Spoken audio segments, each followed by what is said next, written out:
Welcome to my travel video regarding the Balearic Island of Mallorca in Spain and the Knights Templar. In this video, I will present the history and sites connected to the Knights Templar on the island of Mallorca. I will also present the musings of various authors and researchers on the subjects of the Knights Templar and symbolism. The Knights Templar played a pivotal role in the conquest and administration of Mallorca following its capture by King James I of Aragon in 1229.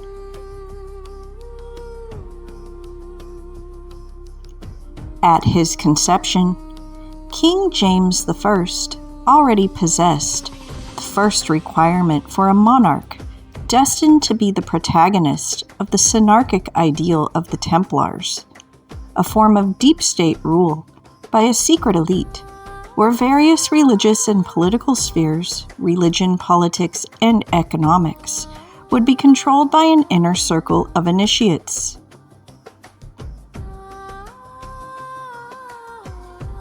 Through his father, Peter II, he received the blood of a monarchy, considered to be descended from the Grail, the blood of Alfonso I, the battler. From his mother, Maria of Montpellier, he received the blood of the emperors of the Eastern Empire. Maria was a granddaughter of the Byzantine Emperor, Manuel Comneno. King James I, also known as James the Conqueror, was educated by the Knights Templar after the death of his father, Peter II.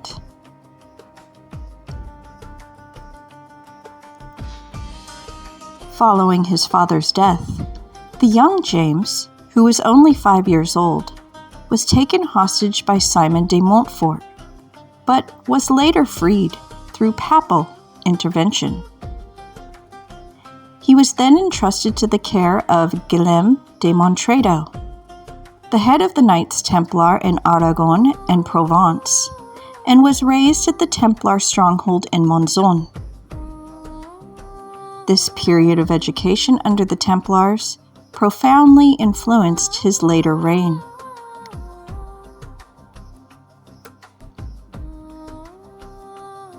The Templars had a significant influence on figures like King James I, and they maintained strong relations with representatives of major Mediterranean religions.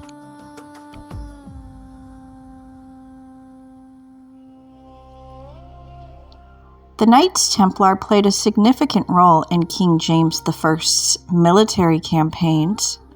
They were instrumental in the Catalan Christian conquest of the Balearic Islands, with the Templars providing a substantial number of troops and ships during the campaign against Mallorca, which began in 1229. The order's involvement extended to the conquest of Valencia on the mainland, which was completed by 1238.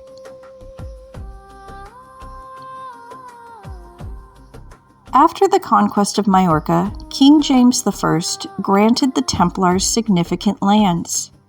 The Gumara Fort on the east side of the capital city of Palma de Mallorca, which the Templars renamed the Castle of the Temple, where they stored captured treasures. The Templars also received the Jewish quarter, more than a third of the city of Palma de Mallorca, and an exclusive port, highlighting their crucial role in the campaign.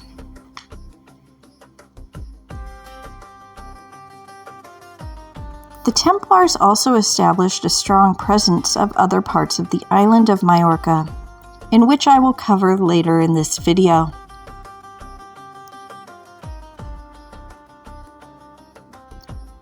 In the early 14th century, King Philip IV of France, deeply in debt to the order, orchestrated their suppression across Europe, leading to the supposed dissolution of the Templars by Pope Clement V in 1312.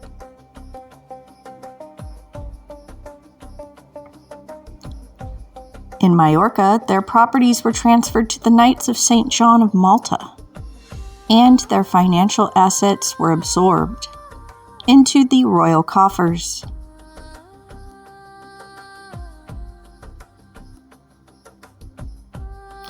The Knights Templar disappeared from public view, emerging in the following centuries as a clandestine organization, working underground.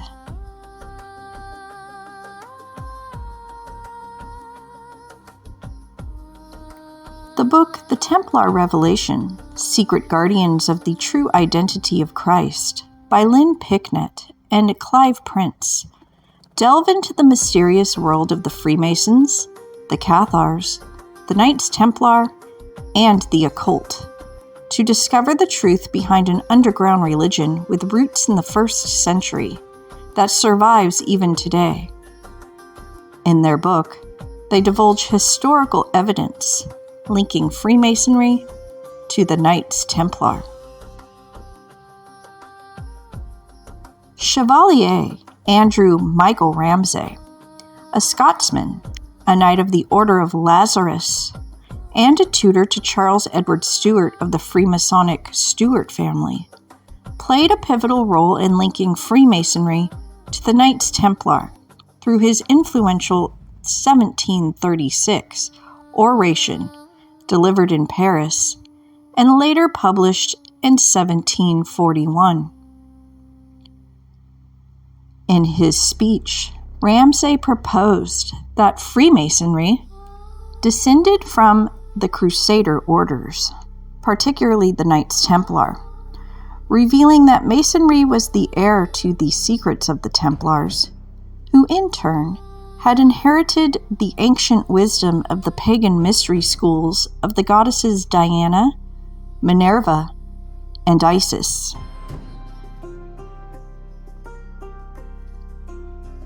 This idea, which presented an origin story rooted in the Crusades, significantly influenced the development of French Freemasonry and inspired the creation of higher Masonic degrees, including those associated with the Templars. After Ramsay's heavy hints about the Templar connection, there came a more explicit and authoritative statement. In one of the most controversial episodes in the Freemasons' history, Karl Gotthelf, the Baron von Hund und Alten Grotkow, claimed that he had been initiated into a Masonic order of the Temple in Paris in 1743, and that he was given the true history of Freemasonry and authorized to set up lodges based upon this line of authority, which he called the strict Templar observance. His job was to seduce certain royals and members of the nobility into the new Templar Masonic lodges and systems. The true history that he had been given included the information that when the Templars had been suppressed, some of the knights had fled to Scotland and established themselves there. Baron von Hund possessed a list of what he claimed were the names of the Grand Masters who succeeded Jacques de Molay in the underground Templar movement after the suppression.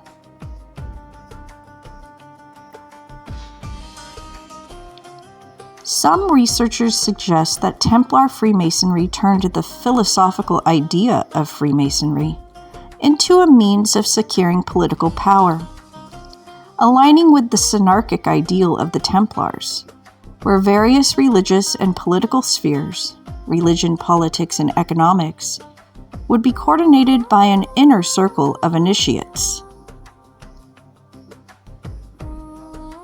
That it sought, and still does, to transform the world into a world government, a universal democracy or new world order. a kind of secret intelligence service with a large network.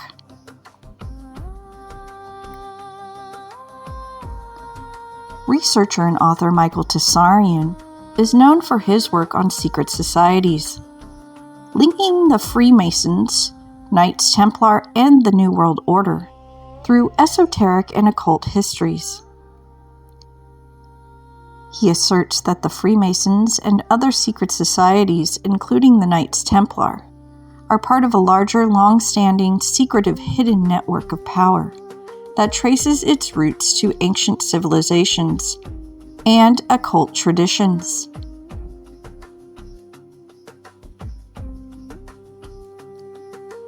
Tsarian connects the Knights Templar to the New World Order, claiming they were not merely a military order, but a powerful secret society with deep ties to the Vatican, the Jesuits, and other elite institutions. That the Templars served as the military wing of British and European Atenist elites, tasked with conquering lands, eliminating rivals, and constructing a new world order based on the legacy of Pharaoh Akhenaten. That the Templars' actions during the Crusades were not driven by religious zeal, but a strategic plan to establish global control.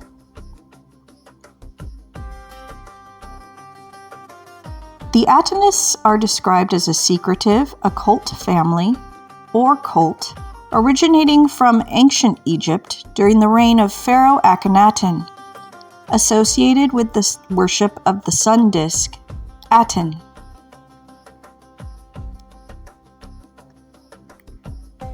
The Atenists were exiled from Egypt and later brought elements of their religious and political ideology to Greece, Rome, and eventually Britain, where they allegedly established a hidden power structure.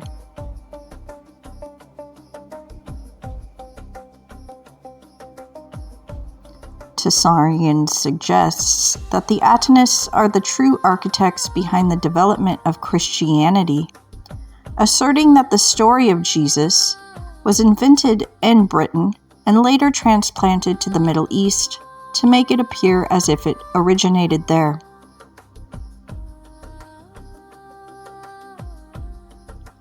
The Atenists are said to have used religious institutions, such as the Chaldean monks, also known as the Celtic Church, and the Knights Templar, as tools for political and economic control, with the ultimate goal of establishing a new world order.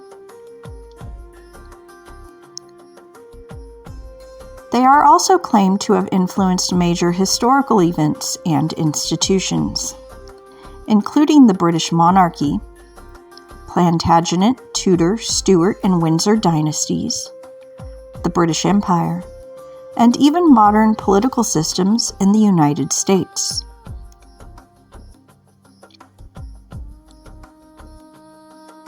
Furthermore, Michael Tsarian links the Atenists to Freemasonry, the Rothschild family, and various secret societies, suggesting that their influence extends through powerful dynasties and financial conglomerates such as the East India Company and the Virginia and Hudson Bay Company.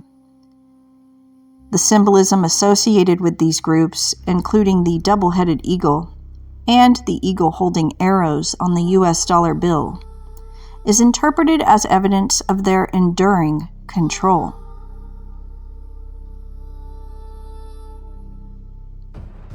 He describes a group that he calls the Black Nobility as an ancient, secretive, and despotic matriarchal network descended from the Setian Atenists of ancient Egypt that maintained close ties with the Celtic Church, also known as the Chaldean monks, through groups like the Merovingians, Cistercians, Knights Templar, among others.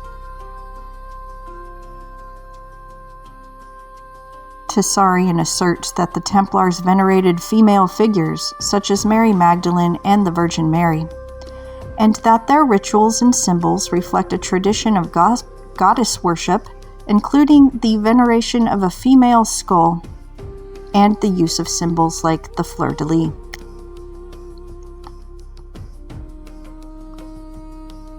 He advises that the Templars' chief icon was a gilded silver head of a small woman, and their worship of this figure is documented in Inquisition records.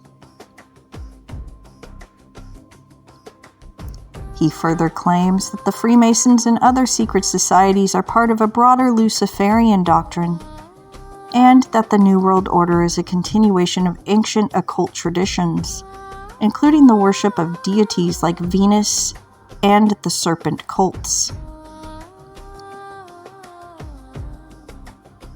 Tsarian's work often draws on the idea that the Mother Goddess was central to the teachings of these societies. Later in this video, I will present Templar sites on the island of Mallorca that are dedicated to the Mother of God, or the Mother Goddess.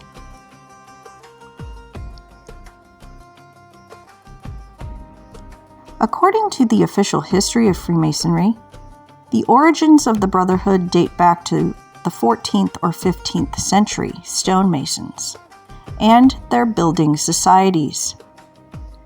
This is the story everybody knows.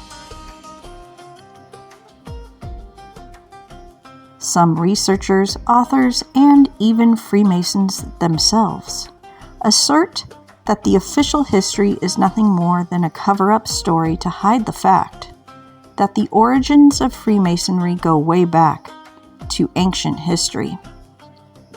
Most importantly, it hides the fact that Freemasonry is a branch of the cult of Aten.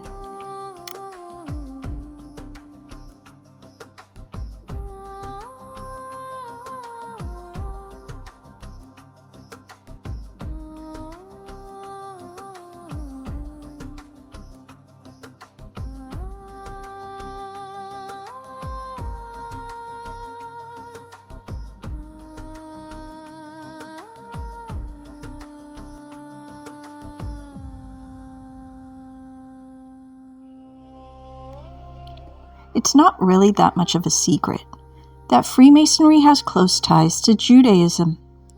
The Masonic temples are called Solomon's temples, and the Masonic symbolism is full of references to Jewish history and traditions. But what is still somewhat of a secret is how Judaism and Freemasonry are actually versions of Atonism. According to these views, Atonism originates from the religious reforms of the ancient Egyptian pharaoh Akhenaten, who promoted the worship of the sun god Aten, a monotheistic belief system that was later suppressed after Akhenaten's reign.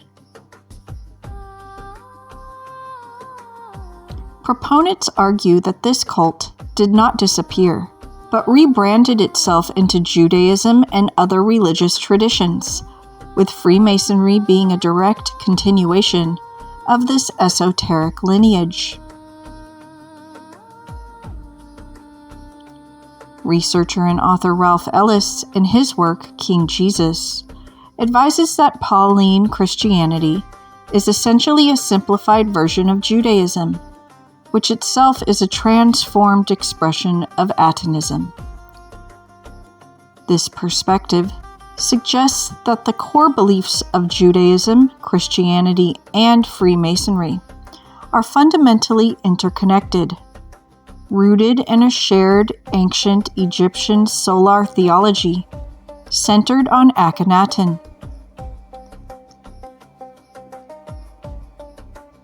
The theory further asserts that the elite priestly class expelled from Egypt after Akhenaten's death, known as the Gaonim, preserved the esoteric knowledge of Atonism and became the foundation of both Judaism and Freemasonry. The capital G in Masonic symbolism is interpreted by some as a reference to the Gaonim, rather than God or great architect of the universe, serving as a hidden sigil for this secret lineage. I will cover this further later in this video. The word Freemason is actually a wordplay. It comes from the Egyptian words Frey, Mason, the children of the sun. Again, it's all about the sun and the ancient Egyptian sun god, Aten.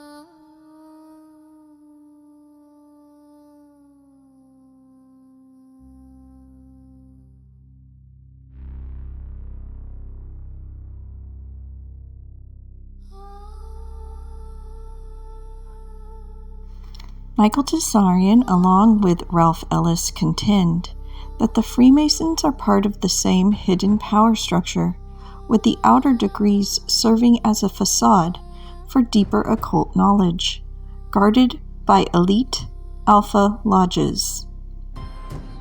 The 3 first degrees of Scottish Rite Freemasonry, the most common rite, are called the Blue Lodge. Most of these people are usually ordinary people who joined the Freemasons with innocent motives like personal spiritual growth or charity work. They do lots of good things for their community and are usually good, decent people. But here's the trick. These good, honest people will almost never rise to the top degrees. Why? Because the people at the top are cold, ruthless, corrupt, and power-hungry, who use the fraternity to their personal benefit. It's basically a club of psychopaths who hand-pick people from the lower degrees to join their club very selectively. They control who's in and who's out, and their little brotherhood inside the brotherhood.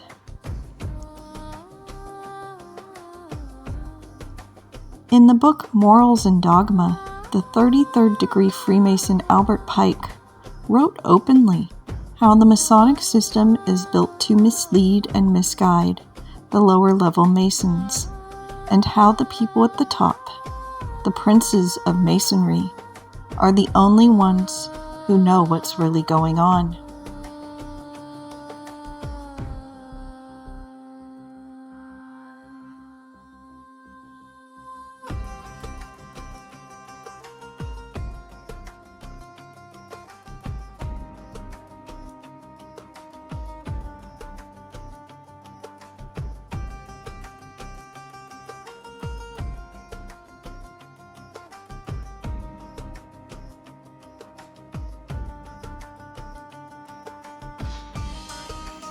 Michael Tessarian advises that the true origins of Freemasonry, the Knights Templar, the Rosicrucians, and the Illuminati, have been carefully concealed for generations, and that these societies have used religion and politics to further their anti-human agendas.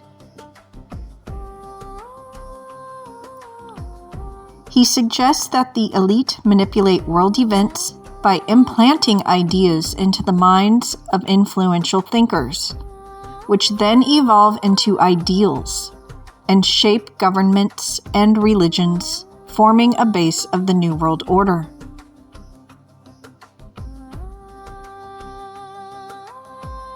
His work shows the involvement of the United Nations, the European Union, and the World Economic Forum as a central mechanism for achieving global governance, with plans for a single world currency, a unified military, and the abolition of national and personal sovereignty.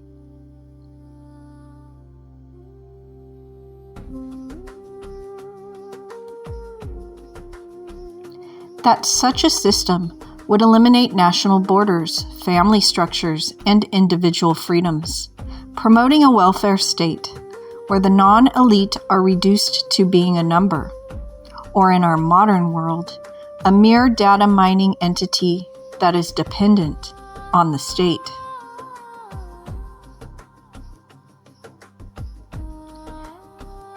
That the United Nations, the European Union, and the World Economic Forum are part of a broader trend towards supranational governance, or New World Order.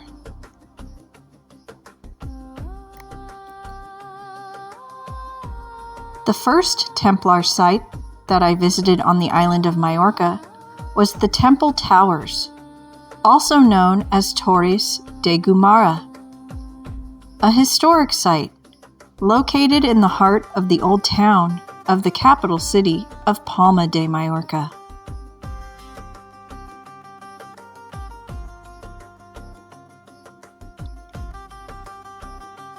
It was originally constructed as part of the Muslim fortification of the Medina Mallorca in the 10th century. The site was known as Gumara, a double fortified gate on the eastern side of the city. After the Christian conquest of Mallorca by King James I in the 13th century, the structure was repurposed by the Knights Templar, who renamed it the Castle of the Temple. The site served as a fortress and headquarters for the Templars, where they guarded loot seized from the Muslims, and later housed the royal archive, including the important Livre del Repartiment. The Livre del Repartiment is commonly translated into English as the Book of Distribution or the Book of Partition. It refers to a historical record created after the conquest of Mallorca, specifically documenting the distribution of lands and properties in the Kingdom of Valencia and Mallorca, following its conquest by King James I of Aragon in the 13th century. The current structure of the Temple Towers consists of the surviving towers and is located on Carrer del Temple No. 9 in Palma de Mallorca.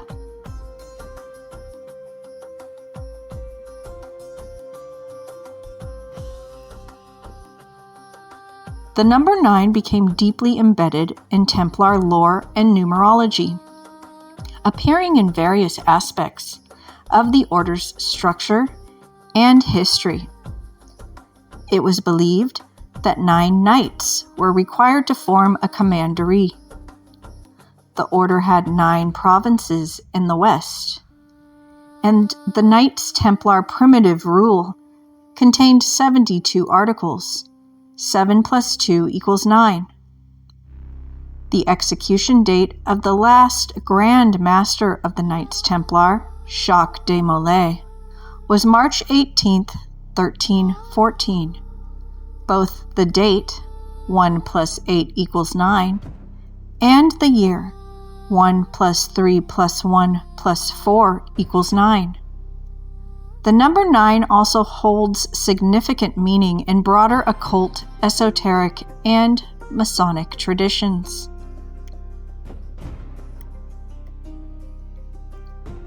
In Freemasonry, the number 9 appears in numerous rituals and degrees, such as the 9 Knocks in the Master Mason degree, the 9 Cherubim in the Royal Master degree, and the 33rd degree, 3 times 3 equals 9, in the Scottish Rite.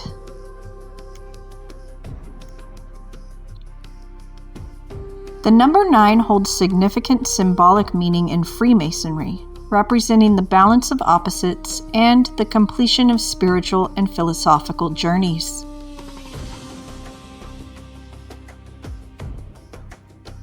It is associated with the concept of duality, symbolizing the harmony between opposing forces, such as light and dark, or God and Baphomet, where the number 9 is seen as the point of equilibrium, achieved through the mastery of these extremes. This balance is further emphasized by the number 9's connection to the completion of cycles and the attainment of wisdom and spiritual enlightenment. Along with the temple towers in Palma de Mallorca, there is also a church, originally built by the Templars, within the fortified compound, and it's called the Church of the Temple.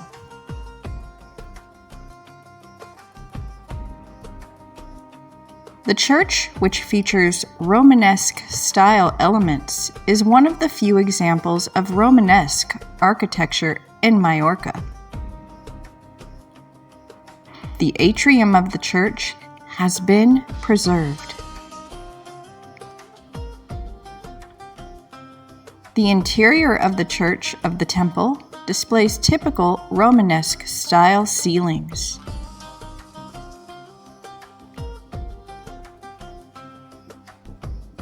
The interior of the church also houses intricate stone masonry designs.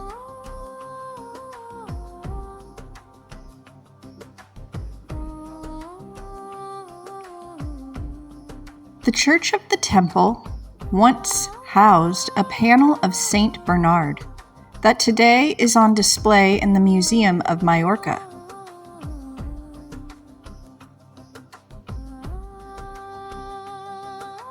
It is thought to be one of the oldest in Mallorca and contains a representation of the scene of the lactation of Saint Bernard and an exorcism.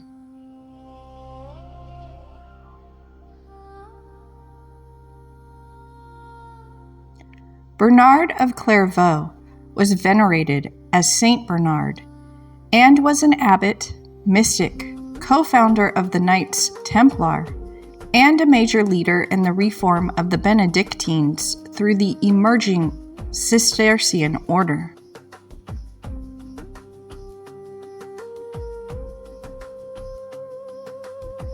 Bernard of Clairvaux was deeply connected to the Knights Templar through both familial ties and his influential role in their establishment and legitimization. He was the nephew of André de Montbard, one of the founding members of the Templar order, and his family was part of the same Burgundian noble circle as the early Templars, including Hugh de Payon, the first Grand Master of the order.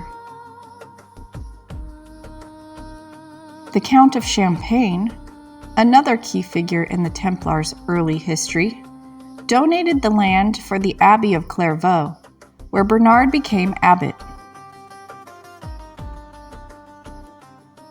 Bernard's most significant contribution was his championing of the Templars at the Council of Troyes in 1128, where he helped draft the first rule of the Knights Templar, which consisted of 72 articles that, interestingly, as mentioned previously, reduces to the all-important number to the Knights Templar, the number 9. 72 articles, 7 plus 2 equals 9. These 72 articles became the foundation for their monastic and military life. Researcher and author Juan Garcia Atienza, in his book, The Knights Templar in the Golden Age of Spain, Their Hidden History on the Iberian Peninsula, advises that in the 12th century, the Templars, together with the Cistercians of Bernard of Clairvaux, were the great promoters of a cult to Santa Maria, the Virgin Mary, a specific worship that the Church had limited or withheld for a number of centuries. Without a doubt, the recovery of this Marian cult was largely a response to a dormant collective consciousness, and the populace embraced it so enthusiastically because it found in it an equivalent to the ancient natural religion of the Great Mother, which the official Church had tried to negate in order to silence the enormous importance this sacred figure had always held in humanity's religious scheme. The Knights Templar understood that devotion to the figure of the Mother of the Savior corresponded to that held in Eastern churches far from Rome, churches with which the Templars maintained close contact through their connections to Palestine. Bernard of Clairvaux and his Cistercians discovered that after 1,000 years of Christian faith, the return to the Arcane Mother was fundamental to creating a global and universal religious sentiment. The Cistercians, who foresaw the return to the earth through work, lived and satisfied as never before the cult to Mother Earth through the resurrection of the cult to the Mother of God. Since the Second Council of Nicaea, this worship has been confined to theological writings that were never divulged and were known and discussed only in the bosom of the highest ecclesiastical authority. The recovery of the cult of the Mother of God formed part of the Order's great synarchic plan, a form of deep state rule by a secret elite. If we look closely at the Marian cults that emerged in Europe, we can conclude that the vast majority grew in the areas directly influenced by either the Cistercians or the Knights Templar. Later in this video, I will present several churches linked to the Knights Templar, dedicated to the Mother of God.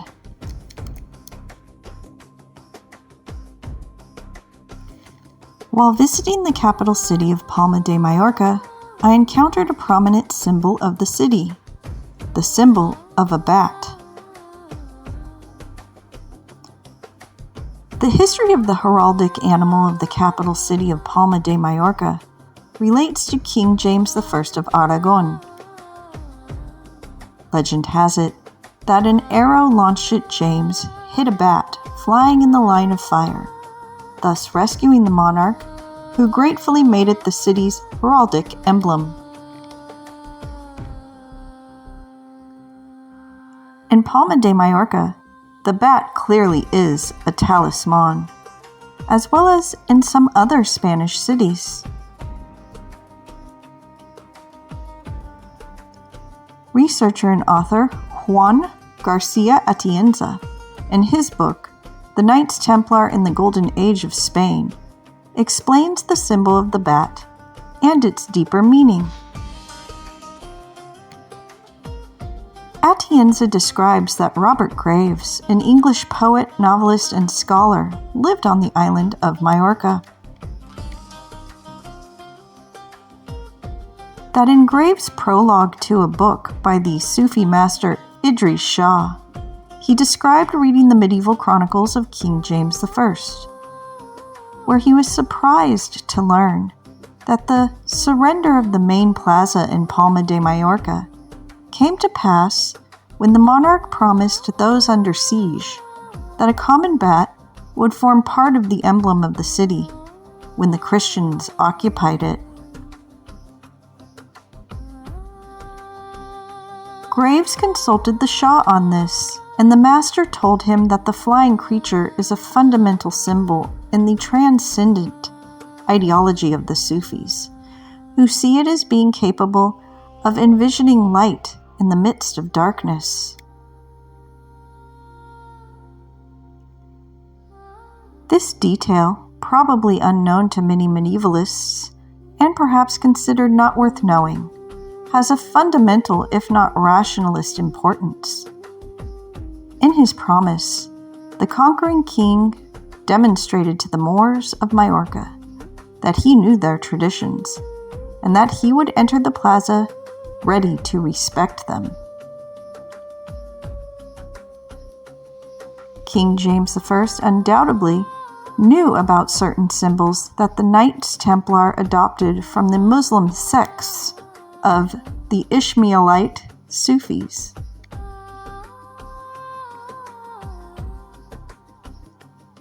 As stated previously, King James I was educated by the Knights Templar, and the Templars had close relations with other Mediterranean religions and groups, These Sufis, particularly the Albana branch based in Egypt, are said to have provided crucial guidance and training to the founding Templars during their formative years of excavating beneath the Temple of Solomon in Jerusalem. They were motivated by their esoteric knowledge of the ancient Magi priesthood of Melchizedek and their understanding that the Temple of Solomon had pharaonic Egyptian origins. Melchizedek is linked to esoteric and mystical traditions with spiritual influence on the Knights Templar, Freemasonry, and various secret societies.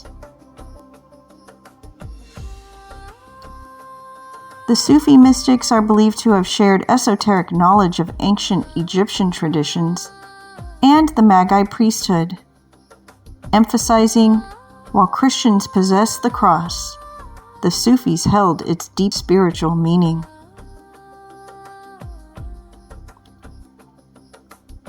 Robert Graves advised the Sufi philosopher, Idries Shah, the possibility that this bat had a deeper meaning, one hidden from the eyes of the populace, than the one it was given in the legend. This was the Shah's explanation.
In regards to the Magi priesthood of Melchizedek and the links to pharaonic Egyptian origins in the Knights Templar, similar to the deeper meaning behind the emblem of the bat, the origins of this Magi priesthood of Melchizedek was also possibly hidden from the eyes of the populace.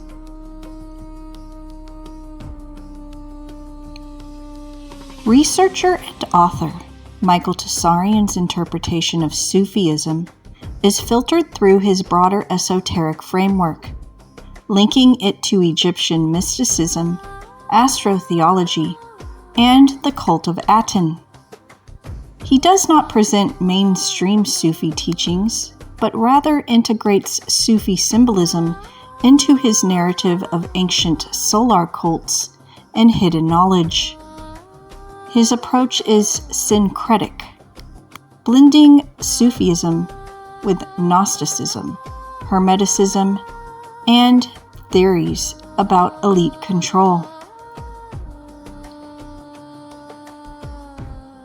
The central claim in Tsarian's work is that Melchizedek, the biblical priest-king, is a symbolic figure representing Pharaoh Akhenaten.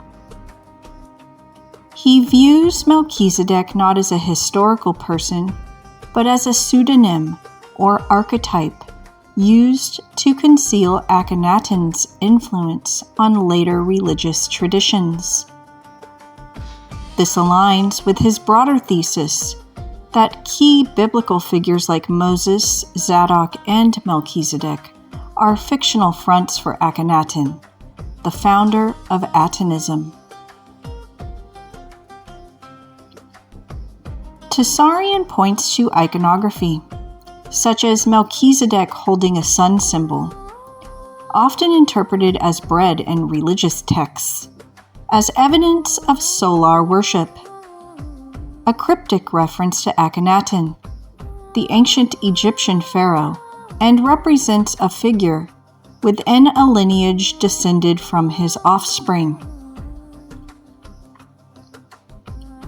His narrative links this figure to the broader framework of the Atonist nobility, a group he describes as having originated in Britain and seeking to establish a global empire through the manipulation of religion and the use of the Templars as a military wing. In this view, the Templars were instrumental in conquering lands and rebuilding structures, such as the so-called Temple of Solomon, which Tessarion identifies as Akhenaten's New World Order.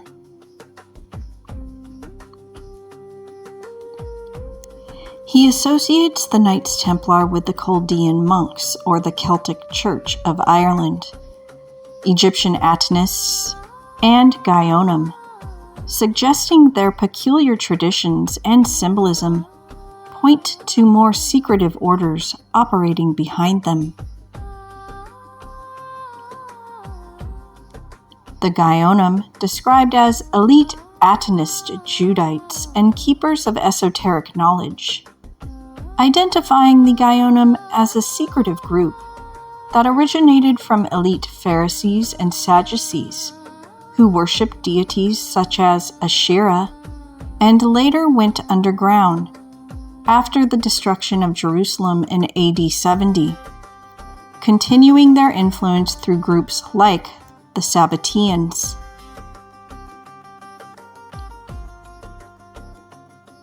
Michael Tessarion claims that the Gaionum are connected to the origins of Freemasonry, with the Masonic G symbolizing the Gaionum, or Princes of Light, or Sons of the Sun, rather than God or the Great Architect.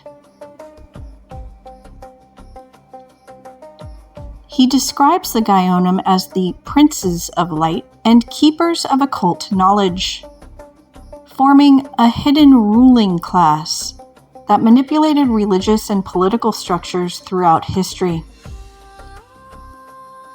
He argues that the Gaionum are distinct from ordinary Jews, functioning instead as a secretive, power-hungry caste, aligned with what he calls Luciferian or solar-based occult traditions.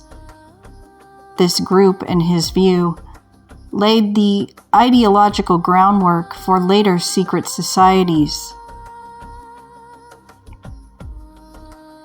Tessarion cites 33rd degree Freemason Albert Pike's writings to argue that high-level Masonry is a brotherhood within the brotherhood, where only the highest degree members, the Princes of Masonry or Black Nobility, possess true knowledge, while lower degree Masons are deliberately misled.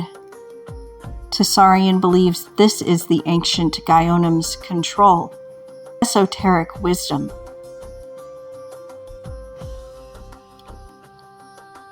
He further suggests that the Gaionum, who are the heads of ancient academies in Babylon and Palestine, are descendants of the ancient cult of Aten and are part of a broader network of secret societies, including the Knights Templar, Illuminati, Rosicrucians, Jesuits, and the Royal Black Institution that control global affairs.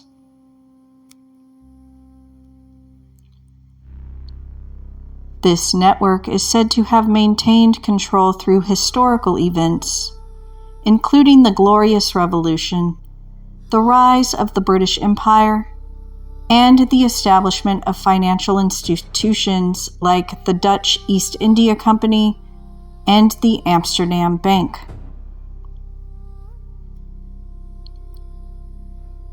The black nobility, according to Tessarion, are also linked to the ancient fourth sect of Nazarene Christians and are connected to the Venetian oligarchy, which he claims played a central role in the political and financial takeover of England through figures like Thomas Cromwell and the House of Hanover.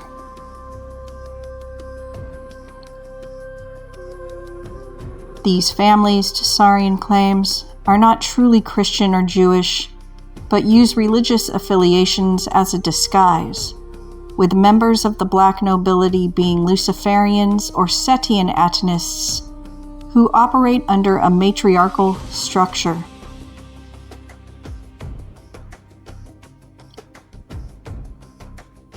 The black nobility network extends across Europe and the world. These families are really an ancient network descended from notorious pharaohs of old.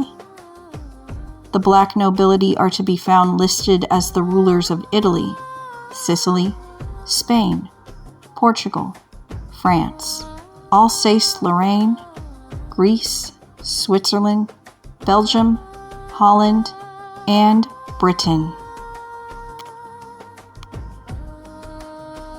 Among the bloodlines are the houses of Hanover, Habsburg, Lorraine, Guelph, Nassau, Hesse, Guise, Este, Savoy, Bourbon, and more.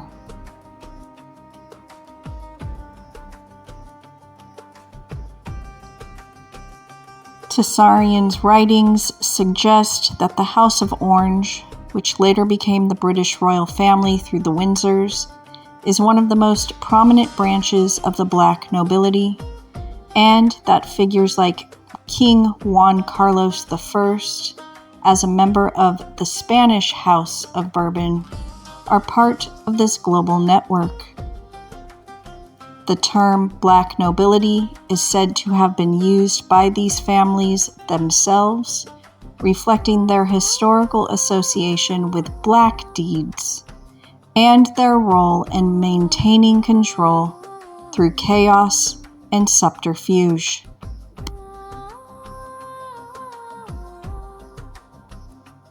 Regarding the black nobility and the country of Spain, in modern times, the previous king of Spain, Juan Carlos I of Spain, is a member of the black nobility through his membership in the House of Bourbon, a dynasty that traces its lineage back to the medieval rulers of the Iberian Peninsula.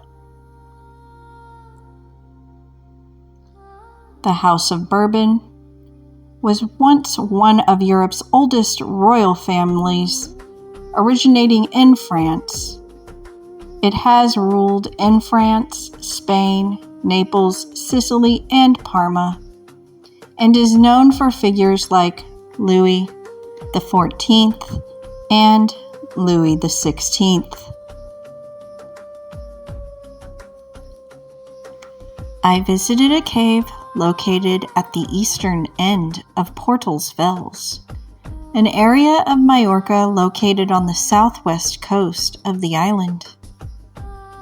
It is named the Cave of the Mother of God, after the Marian cult of Santa Maria, the Virgin Mary, associated with the Knights Templar.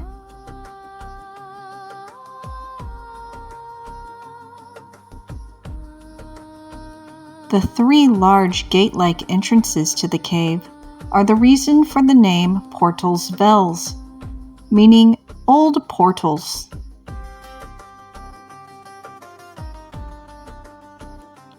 It was a lovely hike to the cave, which was surrounded by the most beautiful nature and sea.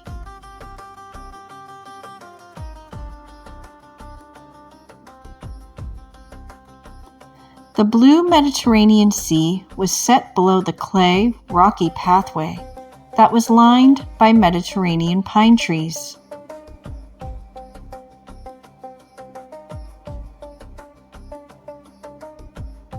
The pathway led to the three-portal entry.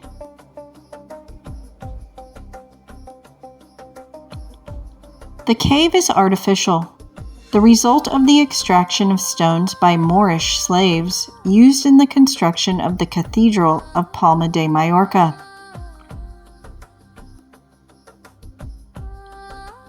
Legend has it that in the 15th century, there was a shipwreck of Genoese sailors off the coast.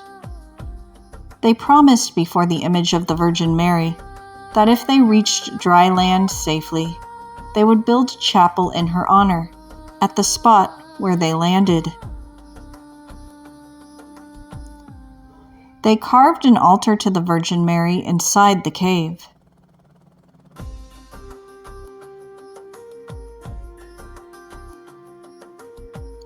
At the end of the 15th century, local artisans created a second altar, and the oratory became an important place of worship, initially for sailors and fishermen, but soon becoming an important pilgrimage site for the locals.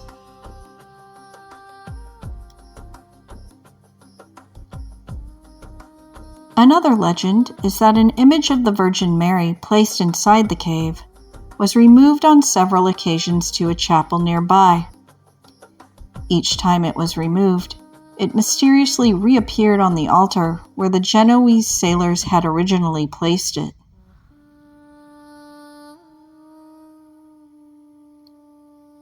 German researcher Franjo Terhardt, who wrote the book The Templar Treasure, advises the following regarding this. He believes that both the altar and the holy water font excavated in the cave remind him of the Templar Church of Saint Nectaire in a cave in the Massif Central in France.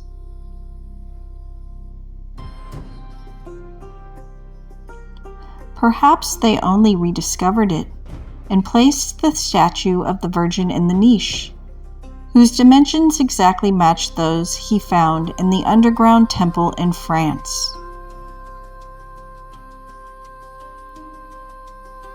The German writer also wonders why simple Genoese sailors carved mysterious symbols inside the cave, very similar to those he has found during his research in certain Templar churches and sites.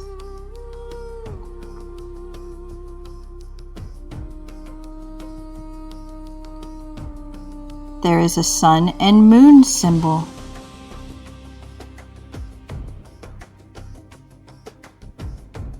There are solar wheels and an intriguing head adorning the wall above the altar of the Virgin that some suspect to be Baphomet.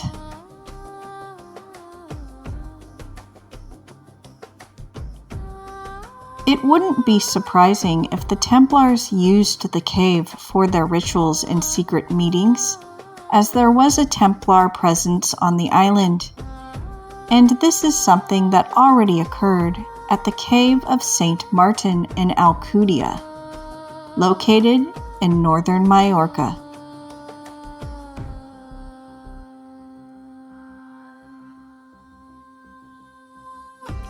Researcher and author Michael Howard, in his book, The Occult Conspiracy, The Dark Side of Politics from Ancient Egypt Until Today, advises the following regarding Baphomet.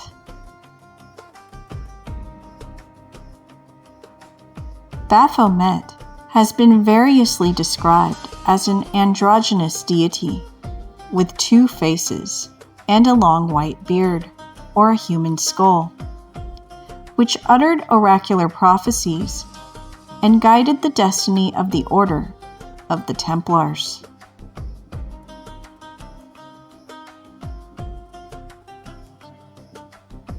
The 19th century occultist Alphonse Constant, a former Roman Catholic priest who took the Jewish pseudonym Eliphas Levi when he took up the magical path, wrote extensively about the deity of the Templars.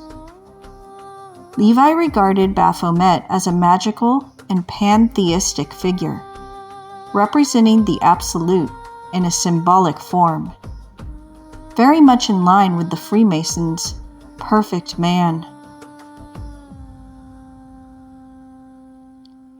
What does the word Baphomet represent?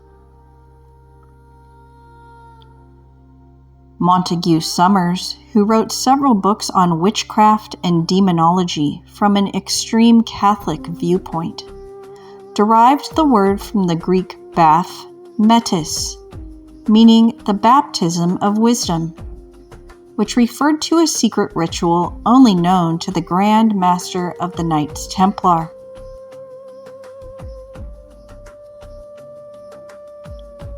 Madeleine Montalban, a well-known occultist and founder of the Order of the Morning Star, had translated Baphomet to read into a word derived from the Enochian language.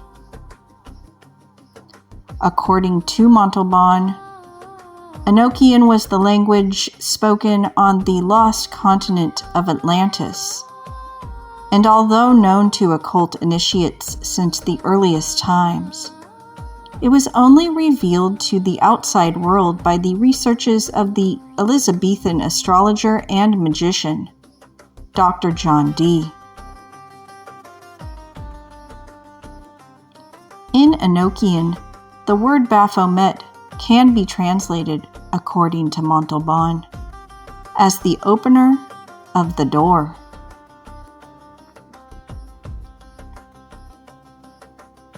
Madeleine Montalban further interpreted the Baphomet figure as a glyph of the zodiac sign Capricorn. This astrological sign symbolized the material ambitions and political aspirations of the Knights Templar. Pointing again to the synarchic ideal of the Templars, a form of deep state rule by a secret elite, where various religious and political spheres, religion, politics, and economics, would be coordinated by an inner circle of initiates.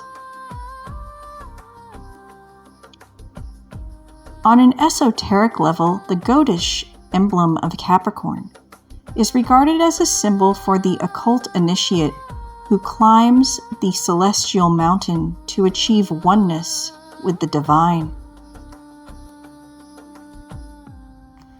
Researcher and author Michael Tessarian, in his series, The Irish Origins of Civilization, advises that Baphomet, as conceived by occultist Eliphas Levi, is depicted with the horns of wisdom and the torch of knowledge. The arms point up and down, to signify either growth and progress or decay and regression. The female breasts and phallic caduceus indicate that Baphomet is an androgynous icon. Indeed, the very name Baphomet may derive from Ptah, father, and Marat, mother, the Egyptian gods, or alternatively from Baph, baptism, and Metis, wisdom. There is nothing satanic or evil about Baphomet of the Knights Templar. As we can see, the icon bears the head and horns of the goat that was sacred to the ancient Magi and elders. As stated previously in this video, researcher and author Michael Tessarian contends that the Freemasons are part of a hidden power structure, with the outer degrees serving as a facade for deeper occult knowledge guarded by elite alpha lodges. The job of secret societies, particularly the Freemasons and Knights Templar, is to preserve the gnosis of the Druids and Egyptians. This they have done very well. The knowledge meant to empower all of humanity is in their hands. As long as the layman considers them followers of the devil, a being with horns and a tail, those in power feel confident that the truth of their origins and purpose will remain obscure.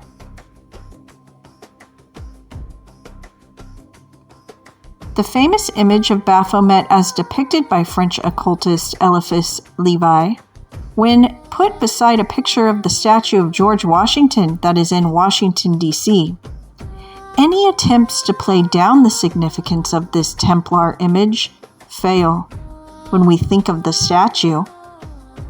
Why would a statue of George Washington be designed to represent the icon if the icon had no significance or was just the brainchild of an eccentric? On the northwest side of the island of Mallorca, I visited the sanctuary of the Holy Mary of Lluc. The sanctuary is a significant religious, pilgrimage, and cultural site located in the heart of the Serra de Tramuntana Mountains, which is a UNESCO World Heritage Site. It is the oldest and most revered Marian sanctuary in the Balearic Islands, originally founded in the 13th century.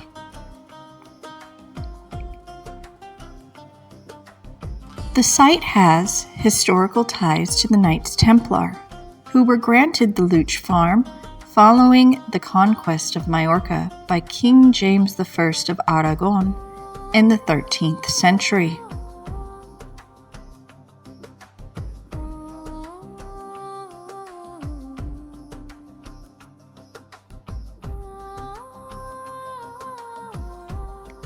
The sanctuary's current basilica, the Mother of God of Lluc, has a connection to Catalan architect Antoni Gaudí.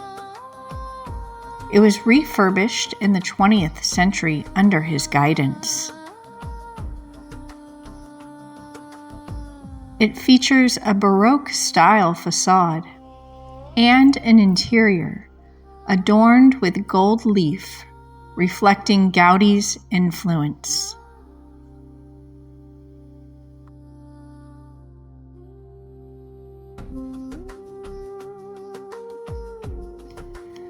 The main altar houses the venerated Black Madonna statue, which is the patron saint of both Mallorca and Catalonia. She is called La Moreneta, the Dark One. The Black Madonna of Lluc gained fame through the legend of the shepherd and the virgin, after a shepherd named Lluc reportedly discovered a statue in a rock near a stream emitting divine light.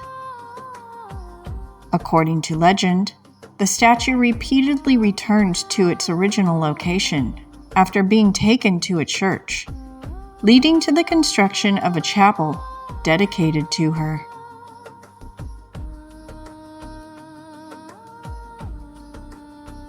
Author Ian Begg, in his book, The Cult of the Black Virgin, explores the mysterious phenomenon of over 500 dark or black depictions of the Virgin Mary found across Europe.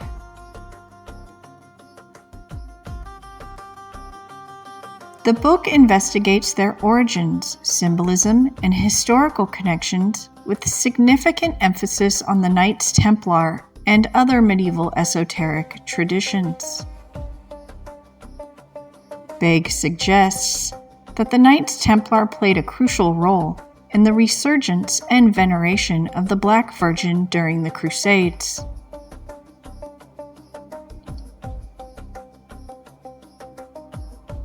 He links the Templars to the preservation of a heretical, Gnostic Christian stream that revered the feminine divine, often identifying the Black Virgin with Mary Magdalene rather than the traditional Virgin Mary.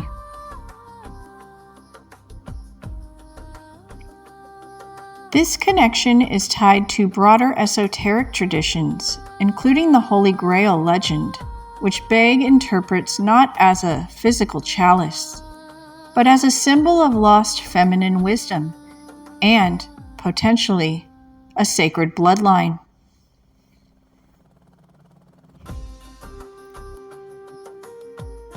Historically, the Templars were believed to have encountered Eastern mystical traditions during the Crusades, which may have influenced their veneration of a darker, more powerful aspect of the divine feminine.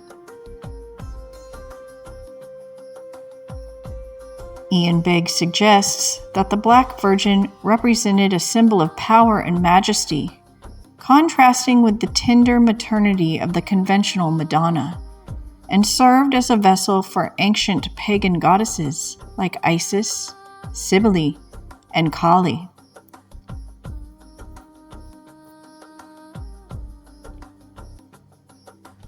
His book also connects the cult of the Black Virgin to the Merovingian dynasty, a Frankish royal line rumored to be descended from Jesus and Mary Magdalene.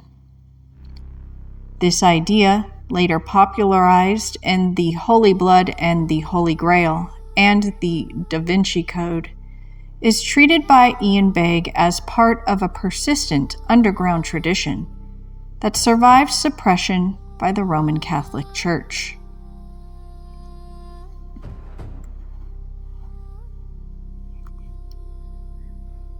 British author Lawrence Gardner, in his book Bloodline of the Holy Grail, proposed theories linking the Knights Templar to the veneration of Mary Magdalene and the concept of a hidden bloodline descending from Jesus Christ and Mary Magdalene.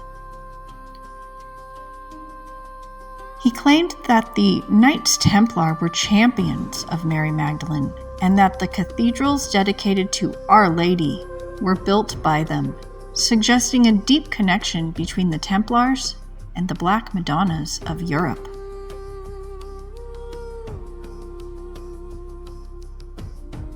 The Black Madonnas are often associated with Mary Magdalene through symbolic interpretations, such as the verse from the Song of Songs, "I am black, but I am beautiful," which Gardner and others interpret as a reference to her. This actually can be seen written on the La Moreneta, or Black Madonna herself, inside the Basilica of the Mother of God of Lluc. Nigra sum sed formosa. I am black, but I am beautiful.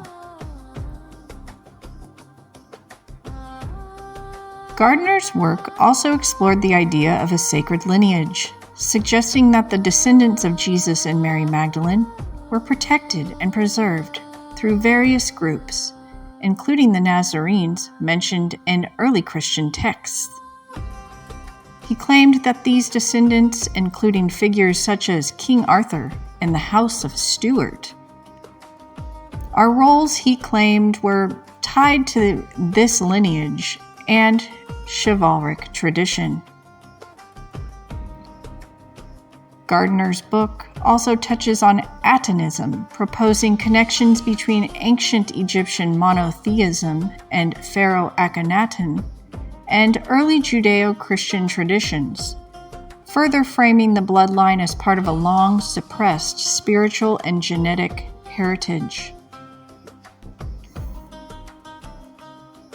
Lawrence Gardner's theories, particularly those presented in Bloodline of the Holy Grail, were based on alleged sovereign and knightly archives, Templar records, and Vatican documents.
Earlier in this video, I presented the work of researcher and author Michael Tessarian, who suggests that the Knights Templar were part of a larger effort to establish a new world order, under the guise of Christianity, which he claims was itself a rebranded form of ancient Druidic and Egyptian beliefs.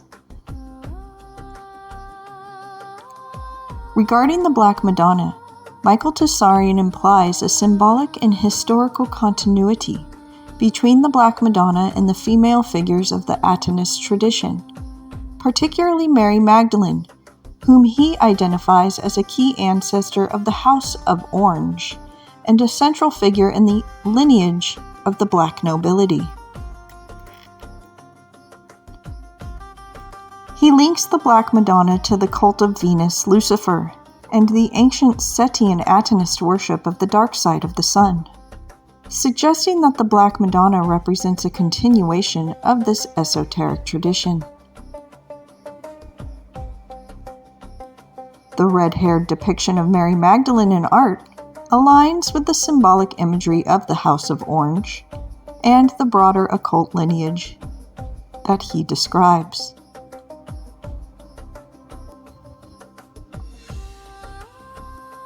Tessarian further claims that the Templars' discovery of relics on Temple Mount may have included artifacts connected to Mary Magdalene herself, reinforcing the idea that the Templars were guardians of a hidden sacred bloodline. He also suggests that the Templars' secret rituals and symbolism reflect their allegiance to a deeper pre-Christian spiritual tradition that predates and supersedes mainstream Christianity.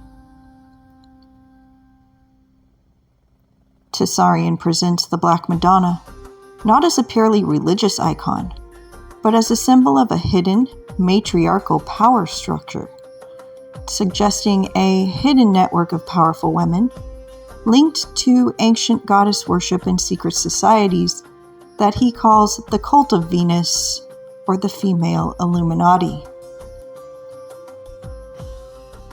He connects this idea to the dark feminine and the unconscious mind, often tying it to themes of spiritual warfare, occult symbolism, and the manipulation of feminine energy.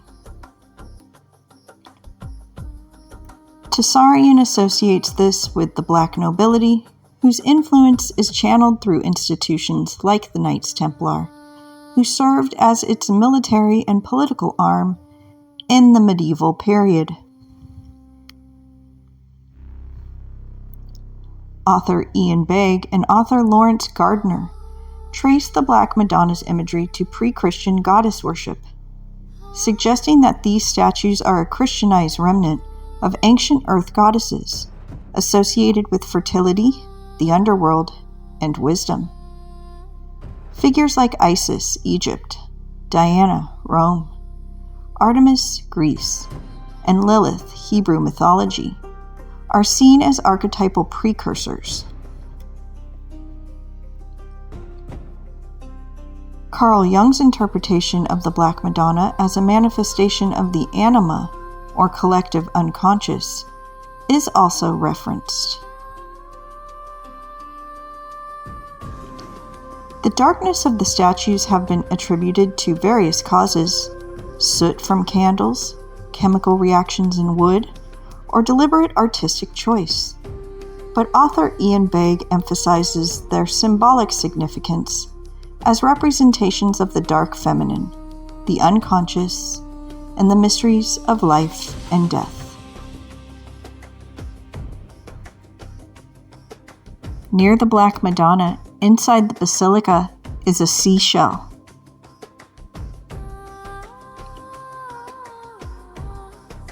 The seashell symbol in the context of the Black Madonna is often interpreted as a representation of the unconscious mind and the primordial womb from which all life emerges. This symbolism is linked to the idea of the Black Madonna embodying the fertile earth and the mysterious depths of the unconscious, where the divine feminine principle resides.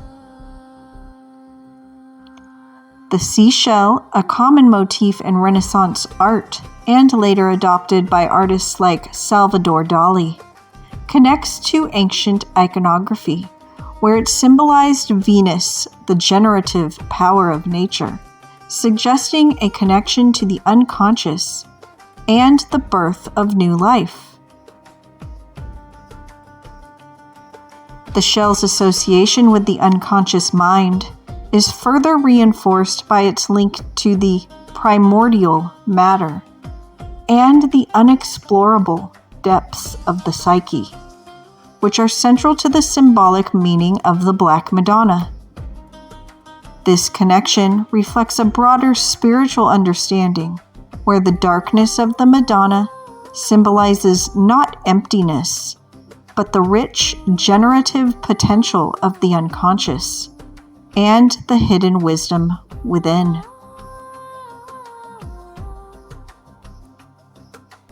The Sanctuary of Lluc is also famous for a children's choir school founded in 1456, and that is still active today. The choir performs daily, singing the Hail Mary in the morning and evening before the image of the Black Madonna.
I visited the parish church of the Mother of God of the Angels, located in the main square in the town of Pollença, on the northwest side of the island of Mallorca.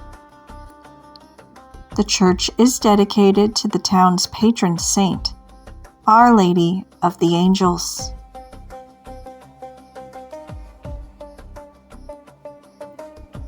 The church was founded in 1236 and was handed over to the Knights Templar just 4 years later, in 1240, following King James I of Aragon's grant of land to the Templars in northern Mallorca in recognition of their assistance during the conquest of Mallorca in 1229. This church became central to the town's development, making the beginning of Pollença's expansion into one of the island's main towns by the end of the 13th century.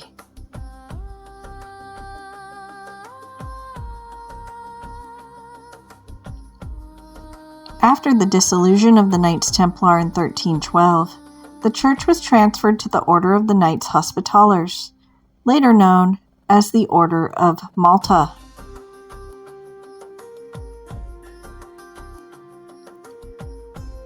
There are Order of Malta Maltese crosses inside of the church.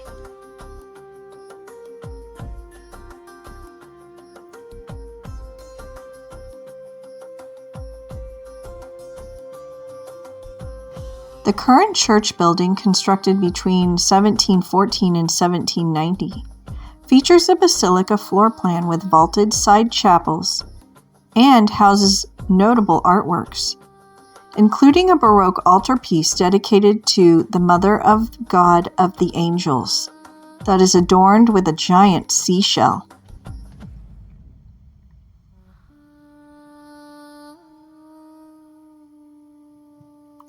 There are 14 large canvases depicting the stations of the cross.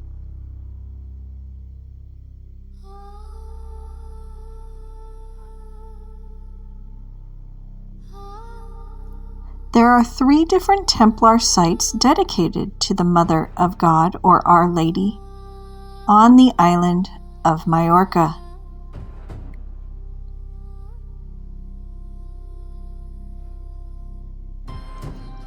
The Knights Templar held a profound veneration for Our Lady, a devotion that was central to their identity and spiritual foundation.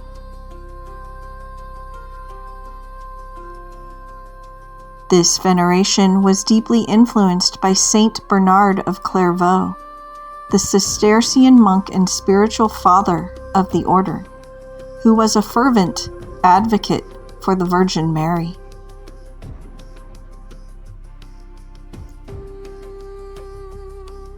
The Templars' veneration extended beyond the Virgin Mary to include Mary Magdalene, who was considered a key figure in their spiritual tradition and linked to the cult of the Black Madonna.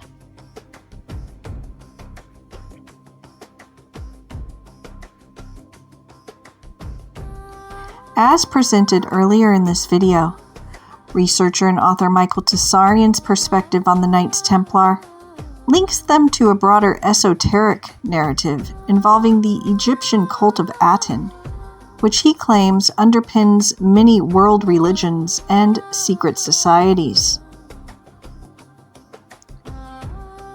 According to Tsarian, the Templars were part of a hidden lineage of initiates tied to ancient sun worship, the veneration of the goddess, and occult knowledge.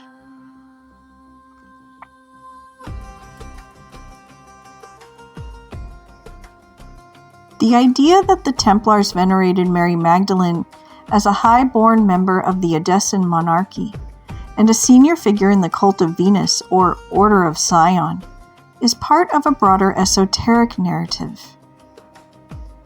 Michael Tsarian suggests the Templars' connection to Mary Magdalene and the Holy Grail, often linking her to the female line of the Merovingian dynasty and the hidden spiritual legacy of the Templars.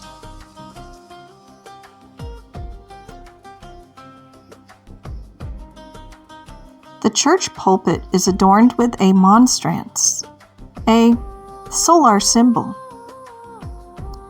Monstrance, also known as an ostensorium, is the vessel used in Roman Catholic churches, intended for the exposition of the Blessed Sacrament.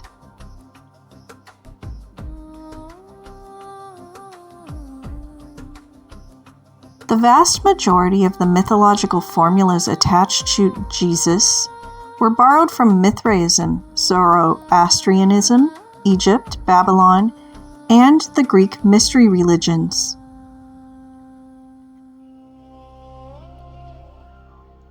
The Christian Mass was and is basically the old sacrament of the Mithraic Taurobolia, a symbol of divine sacrifice and of the saving effect of blood.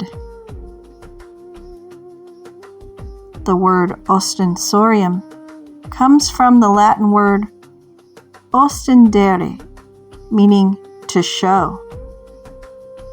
The monstrance, or ostensorium, are showing that it is sun worship.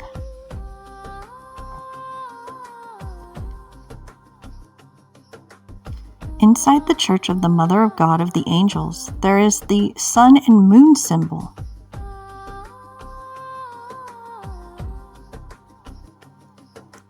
The Knights Templar are associated with the sun and moon symbol.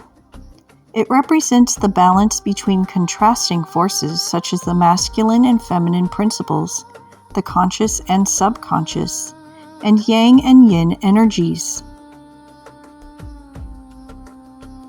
This symbolism is linked to astrological and esoteric traditions, as the Templars are known to have used astrology in medieval times. The sun and moon were also part of a larger symbolic language that included other celestial bodies and alchemical concepts, reflecting a deep engagement with mystical and spiritual ideas. The Knights Templar are associated with symbols that include the sun and moon, particularly in the form of the crescent moon and an 8-pointed star, which have roots in ancient Mesopotamian and Egyptian symbolism. This symbol also appears in ancient Egyptian iconography, where the crescent was associated with the moon, motherhood, and fertility. The sun was a central symbol in ancient Egypt, represented by the sun disk and linked to deities such as Ra, the sun god, and Amun-Ra, meaning hidden light. The sun disk Aten, from Atonism, and Pharaoh Akhenaten.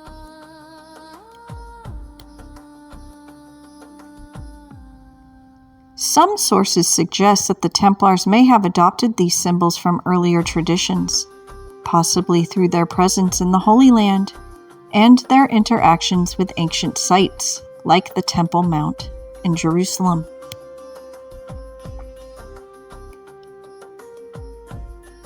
The Templars, as descendants of the cult of Aten, are believed to have operated as a front organization for this ancient order, which is said to have influenced the rise of powerful dynasties and religious figures. As presented earlier in this video, the cult of Aten's chiefs are considered the true regents of Earth, appointing leaders and controlling various orders and fraternities, which are seen as expendable tools in their larger agenda.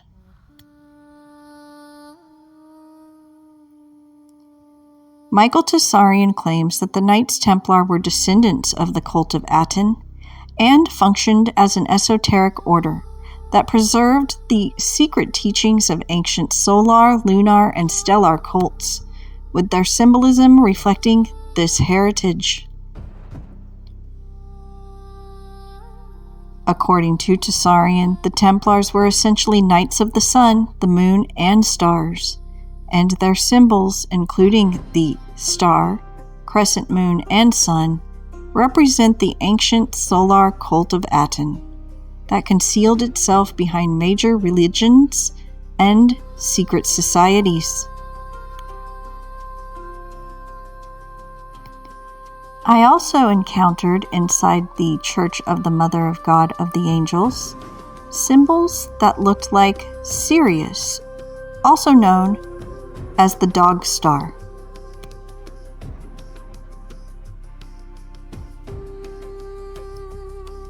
Sirius derives from the Greek word Surios, meaning glowing or scorching, and it has been observed since antiquity for its significant influence on seasonal cycles and navigation. The star's cosmic rising marked the flooding of the Nile in ancient Egypt, and the beginning of the dog days of summer for the Greeks, a period associated with heat and drought.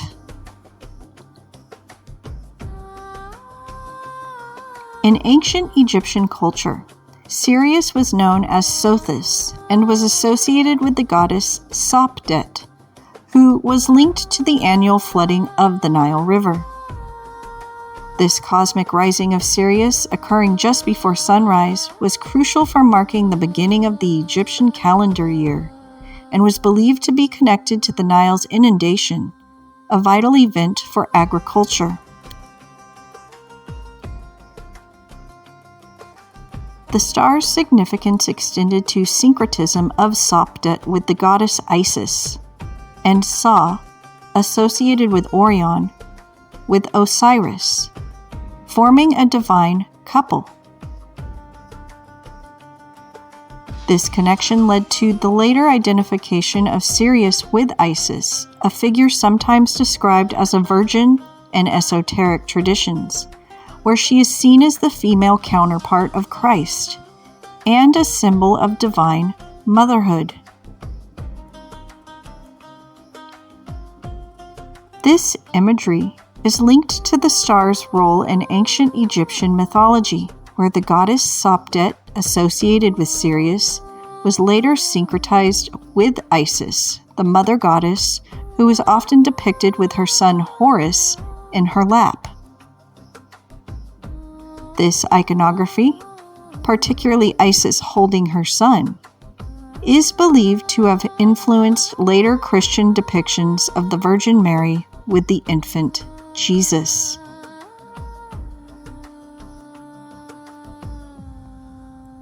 The Knights Templar are historically linked to the star Sirius, often referred to as the Dog Star, through esoteric and symbolic interpretations. Researcher and author Michael Tsarian suggests that the Knights Templar were influenced by ancient Egyptian wisdom associated with Sirius, particularly through the figure of Ptah, the master builder, whose star was identified as Sirius. He claims that this knowledge was passed from Egyptian Sufi mystics, the Albana, to the Templars, who then integrated it into the development of Freemasonry. According to Tsarian, the color blue in Freemasonry may symbolize the star Sirius, reflecting its significance in esoteric traditions.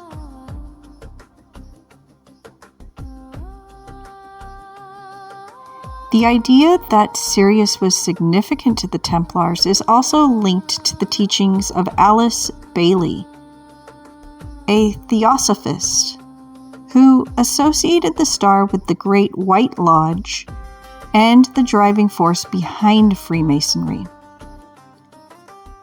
Some authors trace the influence of Sirius through secret societies, including the Knights Templar and Freemasonry.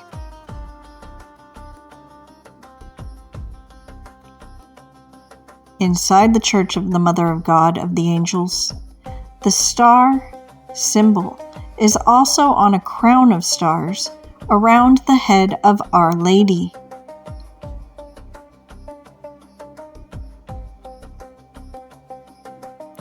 In fact, the star symbol I have seen in many churches and sites during my travels, especially the crown of stars around the head of Our Lady, the Virgin Mary, and even the La Moreneta, or Black Madonna, I presented earlier in this video.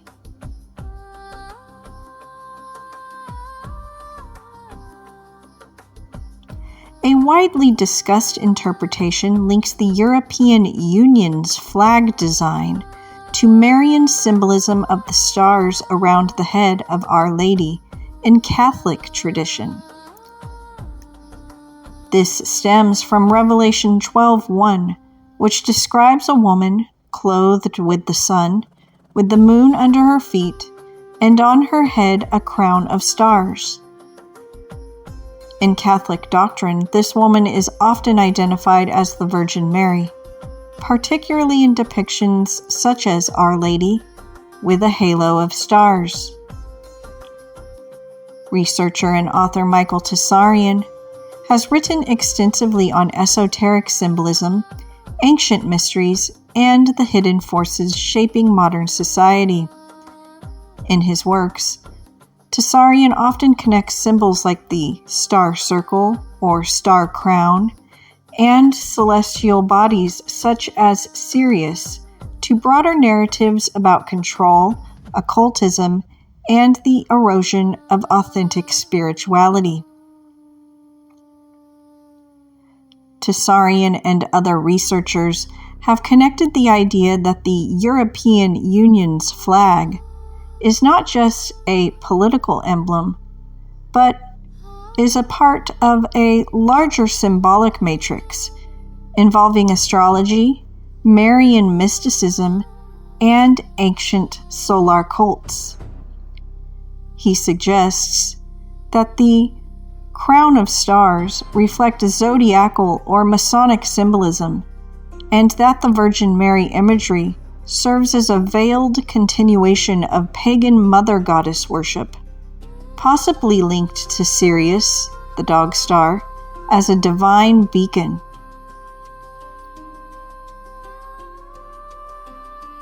He argues that the circular arrangement reflects Hermetic and initiatory traditions, suggesting that the EU, European Union, is an instrument of a hidden elite pursuing a globalist neo-pagan agenda.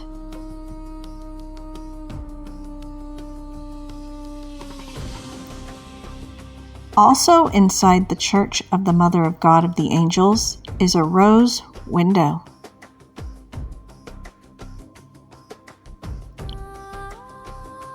The rose window was significant in Templar architecture, with examples found in churches and castles inside Europe and the Holy Land.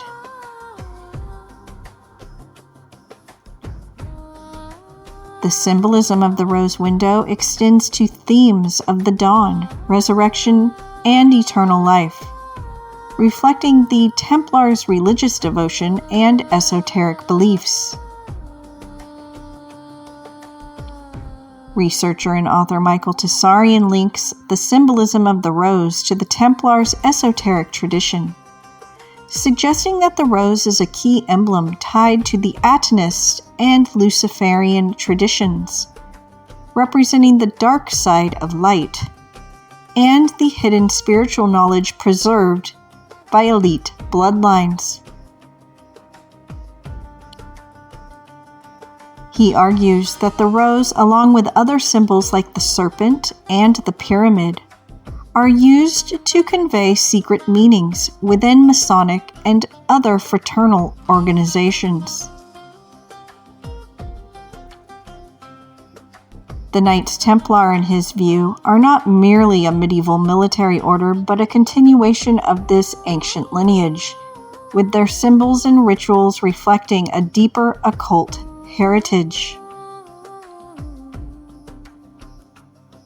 The rose window is a feminine symbol and signature feature that has been in many of the Templar churches and sites I have visited during my travels, usually located at the west end of the church, the direction of the feminine.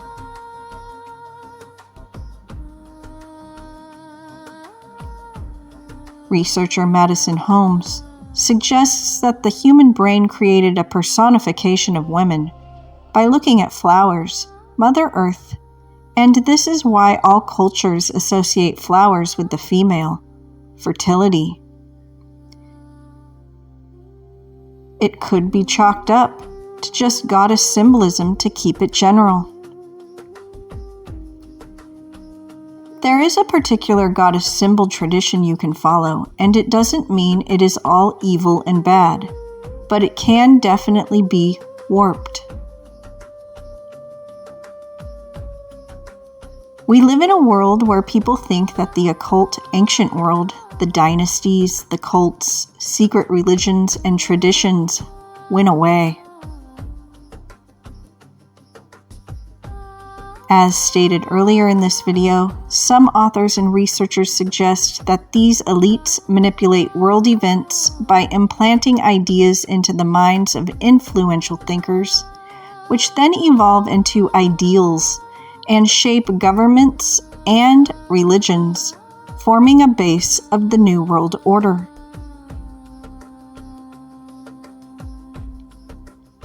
When investigating modern organizations further, one can find that many of these Klaus Schwab, the founder of World Economic Forum, types of the world, are knighted, part of dynasties, and they employ these symbols. An example is the UN Antonio Guterres. He was at one time the head of the group Socialist International. The symbol for Socialist International is the Marxist fist, holding the rose. In Britain, the red rose is the logo for the Labour Party, Fabian Socialists. The Labour Party is currently the face or front group of the digital ID rollout in the United Kingdom. I find it interesting that the rose symbol always seems to be utilized by world socialism.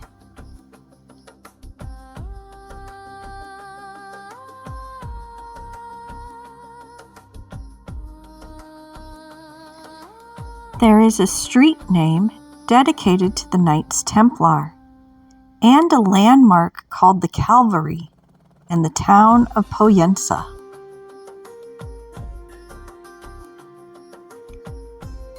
It is a prominent landmark consisting of 365 stone steps, symbolically representing each day of the year.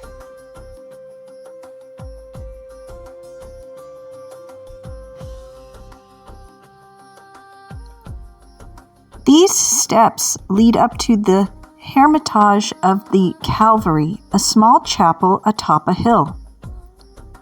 The sanctuary itself, featuring a chapel at the summit, was established during the Templar period, with the first chapel dating back to the 13th century. The current Baroque-style oratory was built in the late 18th century and underwent significant restoration in the 1960s.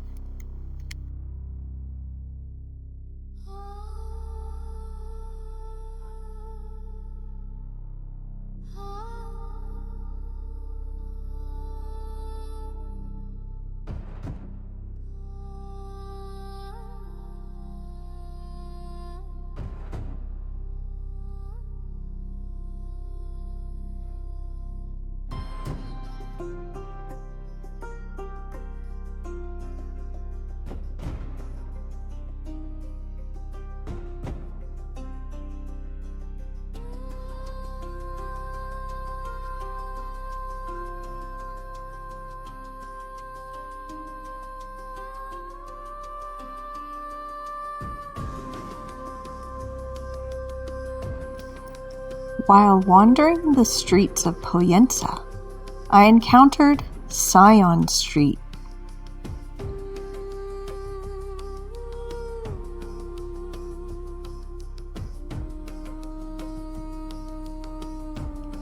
The connection of Sion with the Knights Templar is the Order of Sion, later known as the Priory of Sion.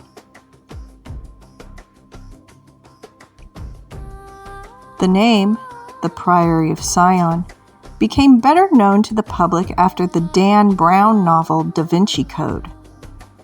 With this book, the elite tried to give ordinary people the impression that the Priory of Sion is just some fancy fiction, and it seems they succeeded in it quite well. There is a huge amount of people who still consider the Priory of Sion as a fictional brotherhood from a fictional novel.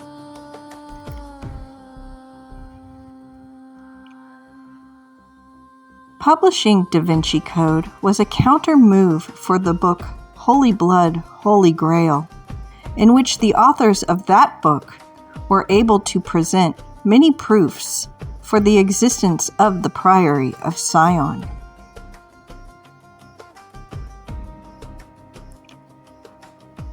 The Brotherhood was presumably established at the late 1090s under the name of Order of Zion, right before the creation of the Knights Templar. According to researcher and author Michael Tessarian, the esoteric roots of the order go to the 1070s and Egypt.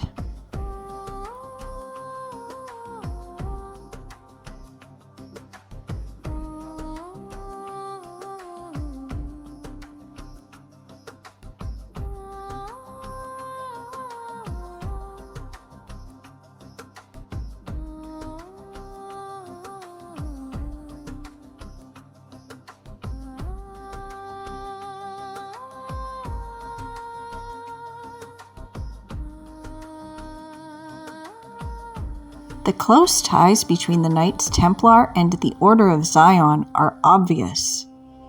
Godfrey de Bouillon was a Grand Master of both orders.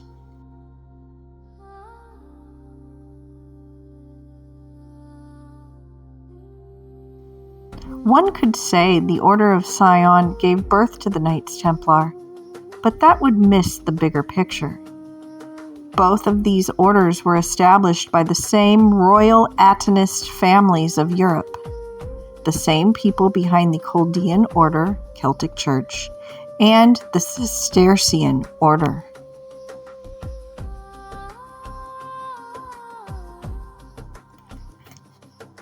Also, René d'Anjou, a learned man of the Hermetic traditions and the esoteric arts, was associated with the Knights Templar through his lineage as a dynastic descendant of King Fulk d'Anjou of Jerusalem, a founding royal patron and the original knight of the Templar Order.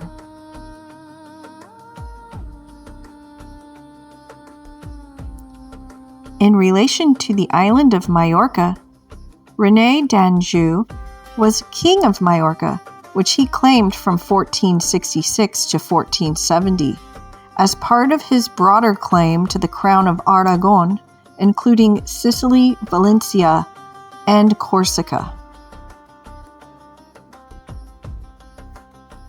René was a man of many titles, but the most important title he ever had was the Grand Master of the Priory of Sion.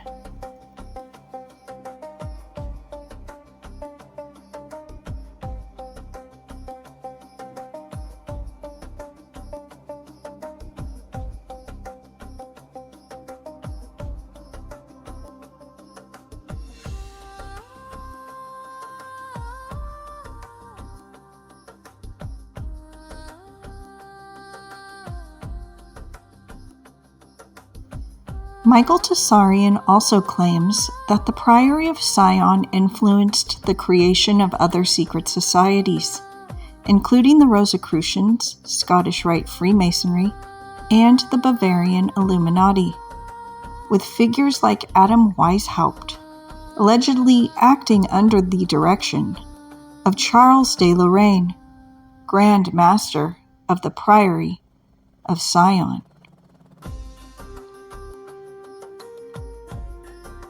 He suggests that the Templars, Freemasons, and Rosicrucians operated as front organizations for the cult of Aten, which he traces back to ancient Egypt and the Merovingian dynasty.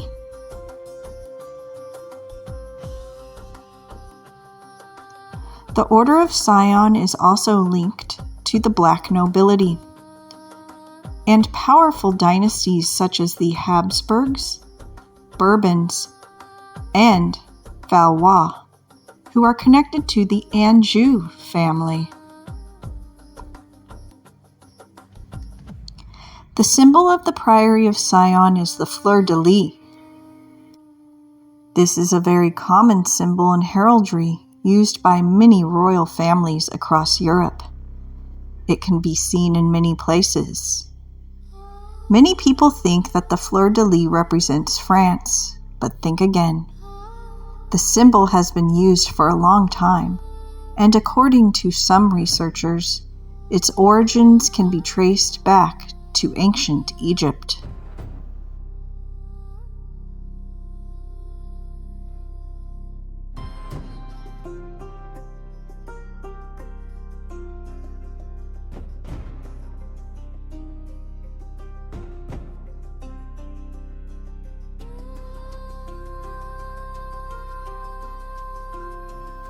Near the town of Alcudia, on the northwest side of the island of Mallorca, is the Cave of Saint Martin, a legacy of the Knights Templar.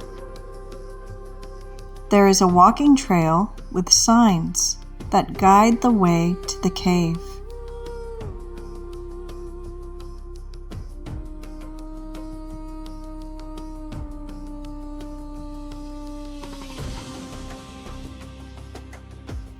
The cave is documented in 1268, and there are two altars. One is dedicated to Saint Martin.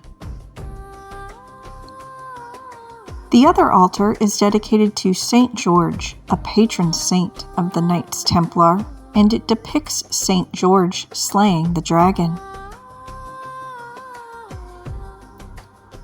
In iconography, St. George can often be slaying the dragon, which is interpreted by some as a symbolic initiation, akin to the alchemical process of transmutation of the psychological integration of the self, as described by Carl Jung. In this view, the dragon represents the unconscious or inner challenges that must be overcome.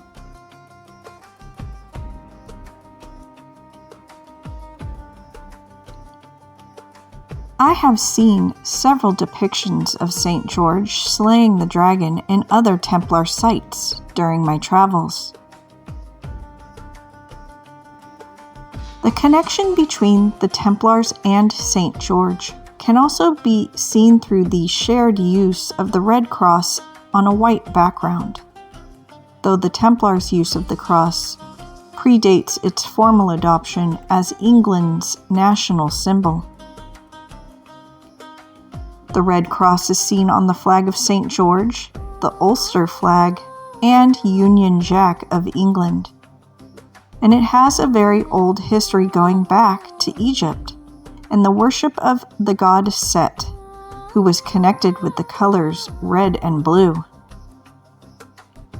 Ralph Ellis, an author and Egyptologist, suggests a link between the red cross associated with St. George and ancient religious symbols, particularly those connected to the god Set.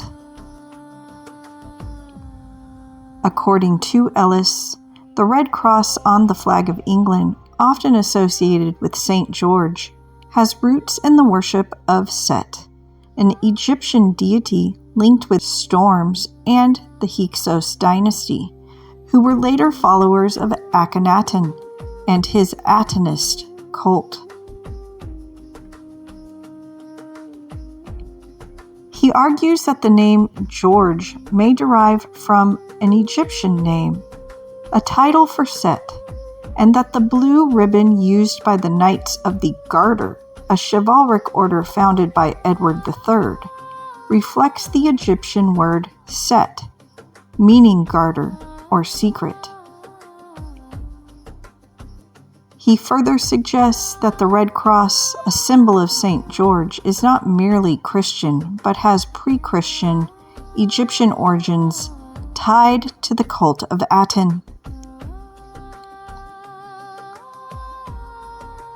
The English Red Cross, derived from St. George's Cross, became prominent through the efforts of English monarchs like Edward III, who established the Order of the Garter in 1348.